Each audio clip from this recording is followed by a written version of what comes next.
Começar mais uma aula, oitavo ano.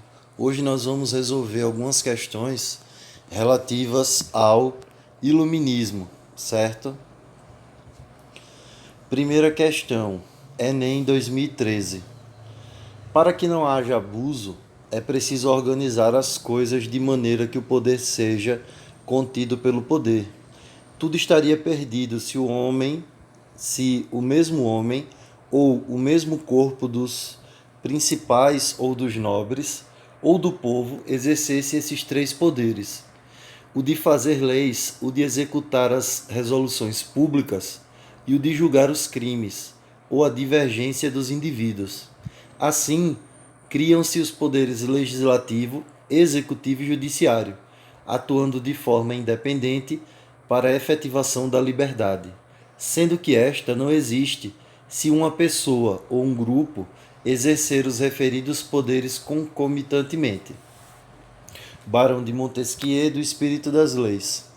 A divisão e a independência entre os poderes são condições necessárias para que se possa haver liberdade em um Estado. Isso pode ocorrer apenas sobre o modelo político em que haja.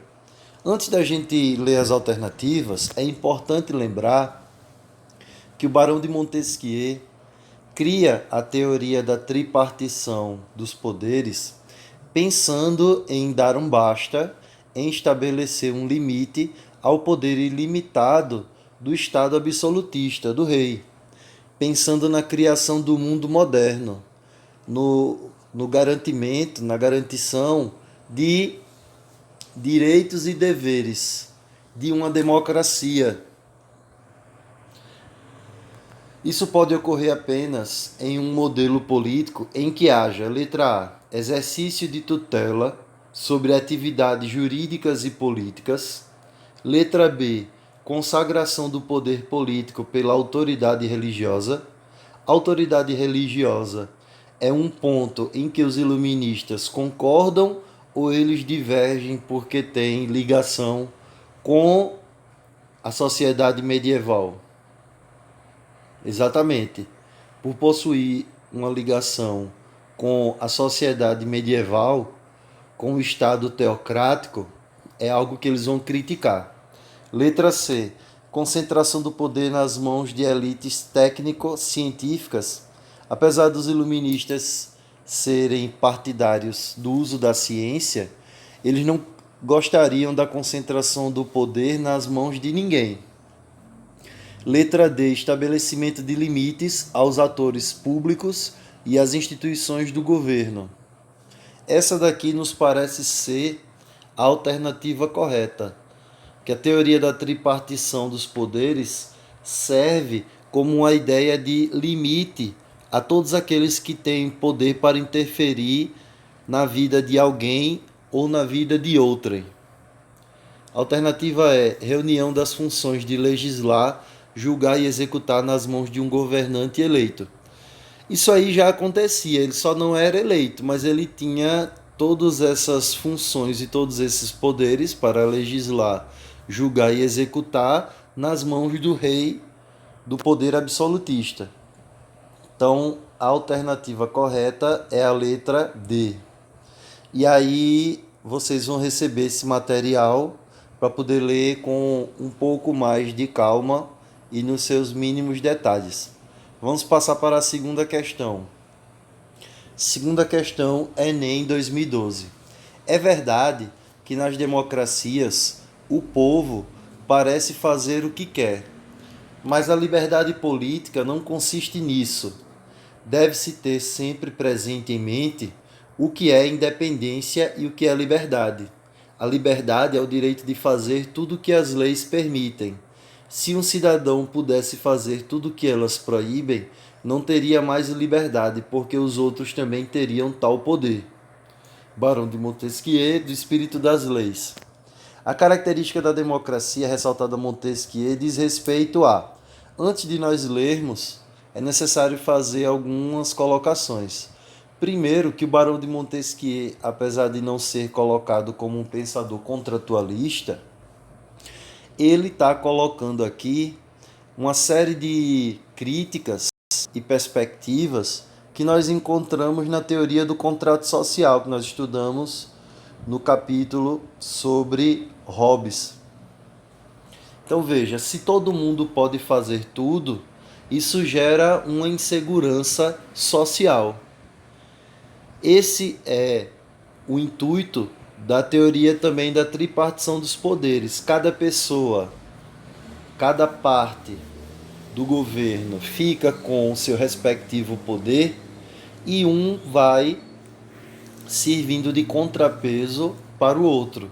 Da mesma forma, na sociedade, se a partir do contrato social você deixa de ser súdito para ser um cidadão, além de direitos, você também tem deveres. Então vai existir um sistema de peso e contrapeso também na sociedade. Voltando para a questão. A característica da democracia, deve ser da democracia, ressaltada por Montesquieu, diz respeito a, letra A, ao status de cidadania que o indivíduo adquire ao tomar as decisões por si mesmo. Letra B, ao condicionamento da liberdade dos cidadãos à conformidade às leis. Sim, o cidadão que vive no contrato social, ele é livre na medida em que ele pode fazer tudo aquilo que a lei autoriza. E essa liberdade está condicionada às leis. Letra C, a possibilidade do cidadão participar no poder e, nesse caso, livre da submissão às leis? Não. Até aqueles que têm os poderes, eles estão submissos às leis. Quem não estava submisso às leis era o poder absolutista. Letra D, ao livre exercício do cidadão em relação àquilo que é proibido, desde que ciente das consequências. Isso é falso. A alternativa é ao direito do cidadão exercer sua vontade de acordo com seus valores pessoais. Isso aí não é possível porque a vida em sociedade ela se dá em valores objetivos e em valores em que envolvam todos aqueles presentes na sociedade. Alternativa correta, letra B. Terceira questão. Cisal 2011.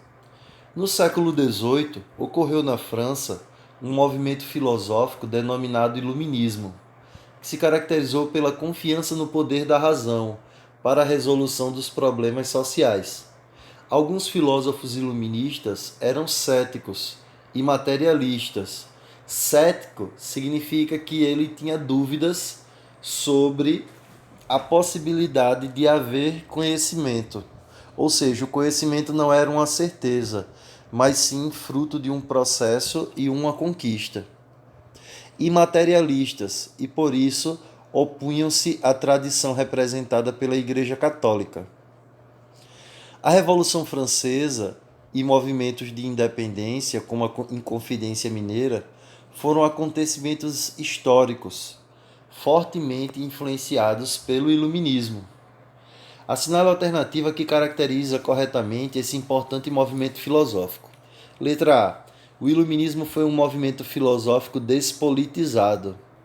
Claro que não. O movimento filosófico iluminista ele era extremamente politizado, até porque uma das suas principais críticas era ao poder ilimitado e atemporal do Estado absolutista. Essa alternativa é falsa.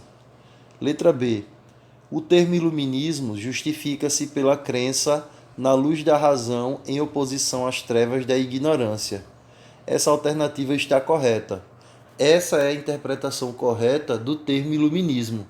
A partir da razão, eu não preciso mais acreditar em verdades que sejam reveladas e absolutas, e eu sou convidado a, utilizando-me da minha razão, buscar a verdade através da observação, da experiência, afastando não só de mim, como de toda a sociedade, a ignorância. Letra C. Esse movimento intelectual não apresentou repercussões no Brasil. A partir do próprio texto, nós temos a ideia e a certeza de que este movimento ele apresenta repercussões no Brasil. Letra D. Os filósofos iluministas eram dogmáticos. Isso aí é falso. Os filósofos iluministas não podiam ser dogmáticos porque era justamente contra a dogmática, o saber absoluto, as verdades reveladas, a contemplação de verdades reveladas que os filósofos iluministas eram contra, eles lutavam contra. A alternativa é: a filosofia iluminista caracterizou-se pela crítica a ideais universalistas, como liberdade, igualdade e fraternidade. Essa alternativa também é falsa, porque liberdade, igualdade e fraternidade são justamente as pautas da Revolução Francesa e dos iluministas, que eram valores e direitos que eram negados ao homem no período medieval pelo Estado absolutista. Então, a alternativa correta é a alternativa B. Vamos para a quarta questão. Unesp 2020. Cada um de nós põe em comum sua pessoa e todo o seu poder, sob a direção suprema da vontade geral, e recebemos enquanto corpo cada membro como parte indivisível do todo, um corpo moral e coletivo, composto de tantos membros quantos são os votos da Assembleia. Essa pessoa pública, que se forma desse modo pela união de todas as outras, tomava antigamente o nome de cidade e hoje o de república, ou de corpo político, qual é chamado por seus membros de Estado. Jean-Jacques Rousseau, Os Pensadores. O texto, produzido no âmbito do iluminismo francês, apresenta a doutrina política do: letra A. Coletivismo, manifesto na rejeição da propriedade privada e na defesa dos programas socialistas de estatização. Nem tinha ligação com o coletivismo, apesar do Rousseau condenar, acreditar no mito do bom selvagem, de que as pessoas são naturalmente boas, e nem em programas socialistas de estatização, apesar do Rousseau criticar a propriedade privada. Letra B. Humanismo, presente no projeto liberal de valorizar o indivíduo e sua realização no trabalho. Essa não é uma perspectiva ligada a Rousseau, e sim ao John Locke, que também era um pensador contratualista e liberal. Letra C. Socialismo, presente na crítica ao absolutismo monárquico e na defesa da completa igualdade econômica. Essa alternativa está completamente contraditória e falsa. Letra D. Corporativismo, presente na proposta fascista de unir o povo em torno da identidade e da vontade nacional. Essa daqui também está completamente em desacordo com as ideias apresentadas no texto por Rousseau. Só nos resta a alternativa E. Contratualismo, manifesto na reação ao antigo regime e na defesa dos direitos de cidadania. Essa é a alternativa correta, primeiro porque ela denomina qual é a teoria política correta utilizada por Rousseau, e segundo, que ela faz a alusão à perspectiva política apontada por Rousseau dentro do contratualismo, de que a cidadania ela envolve a vontade geral de todas as pessoas que compõem aquela sociedade, não só a vontade da maioria. O Rousseau ele vai fazer a substituição da ideia de vontade da maioria por vontade geral, aonde as perspectivas apontadas pelas decisões políticas tenham o equilíbrio de apontar as ações e as políticas públicas voltadas para a totalidade da sociedade e não uma maioria, onde você teria uma sociedade dividida em pessoas que foram atendidas em suas vontades e necessidades e pessoas desassistidas. A ideia de Rousseau era afastar a possibilidade de, mesmo na democracia, ter uma desigualdade social. Esse é o pleito do Rousseau. Ter uma organização social que evite, que não crie desigualdade social. Alternativa é: Rousseau está entre os pensadores classificados como contratualistas e a explicação está em acordo com aquilo que eu tinha explicado para vocês. Pessoal, um abraço e até mais.